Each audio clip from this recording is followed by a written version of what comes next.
good trip here. You guys are sticking with us through the Israel, right?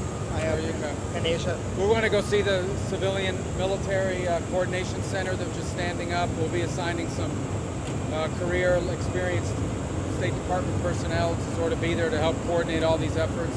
It's important, in particular, over the next couple of weeks that we keep the ceasefire together. The Vice President is there now, and he'll be returning tomorrow and has great reports on the progress we made, but there's more work to be done, and we know that, so the first couple of weeks are going to be key. And then the work will begin of sort of building out the permanent process, of going to the UN potentially and getting the international mandate, building the international defense security forces.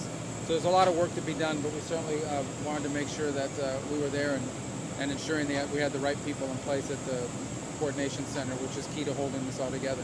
Why did you feel the need to go on the heels of the Vice President so quickly, sir? Well, I'm connecting with the President in Qatar on the way to the Middle East, so it was probably the last opportunity I would have for the next 10 days.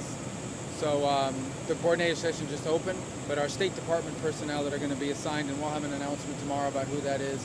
We'll have somebody there as Admiral Cooper's counterpart at State, an experienced career Foreign Service officer that is highly regarded, and we'll be there tomorrow and the next day on Friday to launch that. And I also want to personally meet with the people that are at the center and get a real sense of how it's working. So we think it's important for the first 7 to 10 days over the next week that we had senior level administration officials on the ground working to make sure this was all coming together. So obviously Steve and Jared have been there for most of the week. They've now moved to some other countries they've been meeting with in the region. The Vice President will be there through tomorrow, and then I'll have a chance to be there. But this is a big priority. This was a historic peace deal that President Trump delivered on, and now we have to make sure that it continues and that we continue to build upon it.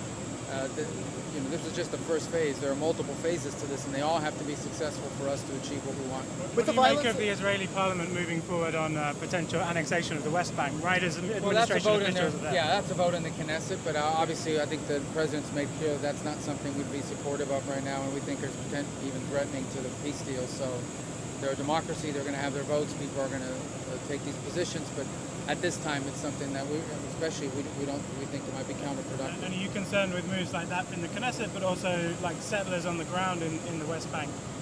There's been quite a lot of violence reports. Yeah, I think it's all going to work out. Ultimately, there are I think this is a complex part of the world. I think every day is going to bring opportunities, and it's also going to bring some challenges, okay? We're dealing with decades and decades of this stuff every day is going to bring challenge. Every single day something's going to pop up that we need to fix, or it could harm this effort. But every single day I think we're also seeing things we never thought we'd see before, like the number of countries willing to participate in this effort, be it through money or personnel or both or expertise. And we've never seen this sort of international cohesion behind something. So we have to be pursuing those opportunities because they're really great, historic, and important. And we also have to be in a position to deal with these challenges because they're going to come up every day, and that's why it's so important that we have someone like Admiral Cooper there to coordinate the civilian military coordination center, but also to have someone from the State Department on the ground who understands the region and understands diplomacy. Are you concerned, though, with the violence over the weekend in Gaza, that the ceasefire is at risk of falling apart? Well, every day there'll be threats to it, but I actually think we're ahead of schedule in terms of bringing it together. And the fact that we made it through this weekend is a good sign. But there's going to be challenges every single day. Understand, Hamas remains a terrorist organization. Hamas remains a violent group of people. Hamas remains a danger not just to Israel, but to the people of Gaza. That's why we need an international security force on the ground to stabilize that and prevent them from doing some of the things we've seen. So every day is going to bring challenges like that. But it's also going to bring opportunities. So we've got to take it. We've got to deal with the challenges and make sure they don't unravel this.